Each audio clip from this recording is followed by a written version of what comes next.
Pemahaman mengenai ranah atau field of struggle merupakan aspek yang penting.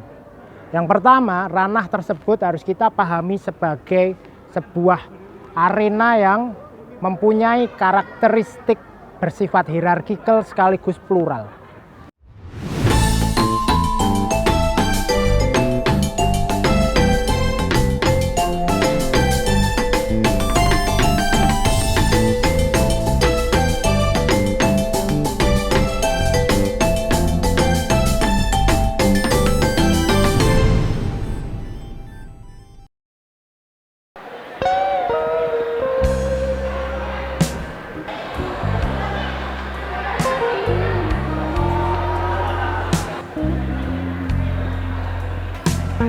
Yang sing Jogja iki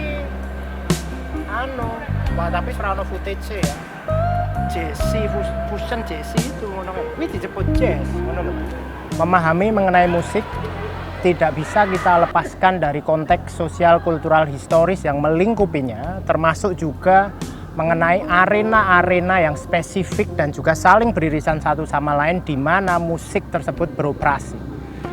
Sebagai contoh misalnya, saat kita memahami misalnya mengenai jazz di Indonesia, kita perlu juga melacak lebih jauh sebelum kita sampai pada konteks kontemporer sekarang, bagaimana jazz misalnya dalam konteks kolonial itu dimulai kemudian dari musiknya kelas-kelas atas atau kelas-kelas elit.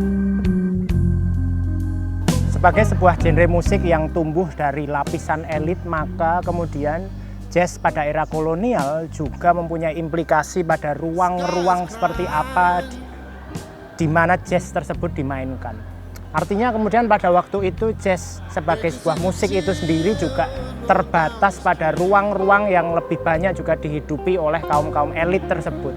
Misalnya jazz banyak dimainkan di apa yang dinamakan sebagai society, lalu juga banyak dimainkan di gedung-gedung tempat pertemuan dari para elit kolonial pada waktu itu, serta juga banyak dimainkan pada pesta-pesta di restoran dan juga di hotel berbintang di mana kaum elit tersebut banyak menghabiskan waktu luang mereka.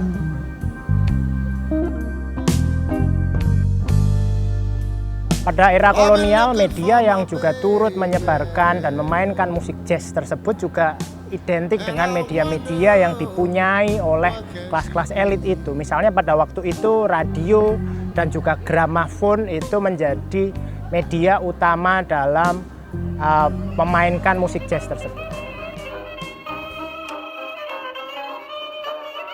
Dalam perkembangannya, jazz sebagai salah satu musik yang turut mereproduksi kelas elit juga kemudian berlanjut pada era Orde Baru di Indonesia.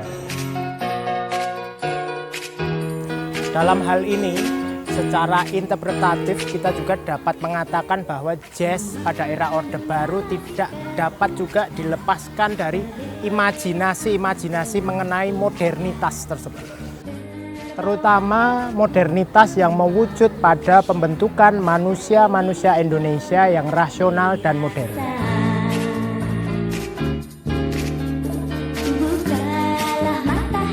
Dalam konteks Orde Baru, media komunikasi juga berperan besar sebagai ruang di mana jazz itu juga turut dimainkan. Radio salah satunya masih menjadi sarana atau media dalam memainkan musik jazz itu, tapi juga pada waktu itu televisi juga memainkan peran yang besar. Nah, jazz ini juga mulai banyak mendapatkan tempat, terutama ya di TV-TV nasional ya, pada waktu itu ya mungkin hanya ada TVRI gitu ya. Nah, yang menarik adalah pada era Orde Baru ini perdebatan mengenai jazz yang seperti apa yang dimainkan ya, itu menjadi relatively rame pada waktu itu. Nah, terutama kemudian antara apa yang dinamakan sebagai jazz fusion dan juga jazz standar.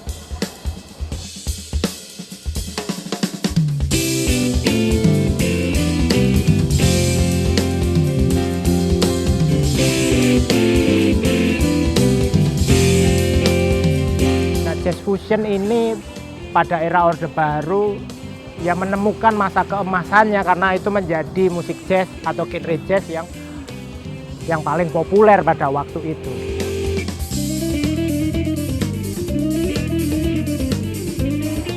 Pada era pasca Orde Baru, seturut dengan spirit zaman pada waktu itu, jazz sebagai musik itu sendiri juga turut mendemokratisasikan dirinya. Salah satunya kemudian banyak genre-genre dalam jazz yang kemudian menyerap dan juga menggabungkan elemen-elemen tradisi dan nilai-nilai lokal. Nah, hal ini tentu saja kemudian berimplikasi juga pada bagaimana dan di mana jazz tersebut dimainkan. Salah satunya misalnya kemudian festival jazz sebagai ruang itu juga semakin diverse.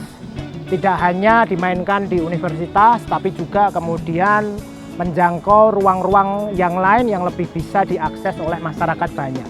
Misalnya kemudian jazz dimainkan di pedesaan, jazz dimainkan di gunung, jazz juga kemudian dimainkan di pantai dan sebagainya.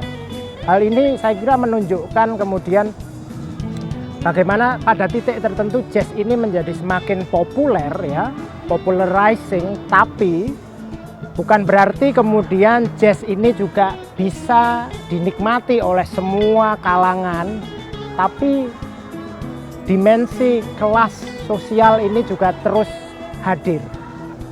Dalam hal ini dapat kita interpretasikan juga bahwa jazz ya masih menjadi musiknya kelas atas pada era pasca Orde Baru.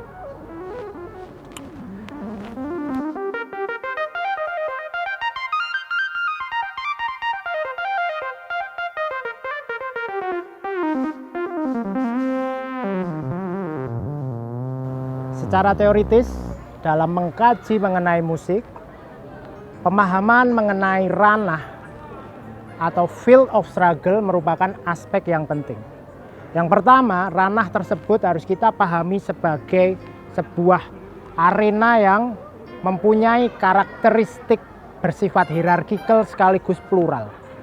Di dalam ranah tersebut, penting juga bagi kita untuk memahami mengenai pemetaan posisi-posisi pihak-pihak yang dominan maupun yang subordinat, sekaligus juga dinamika dari kompleksitas bagaimana perjuangan dalam ranah tersebut terjadi. Nah, dimensi-dimensi non-musikal ini penting untuk kita jadikan sebagai titik masuk dalam memahami mengenai musik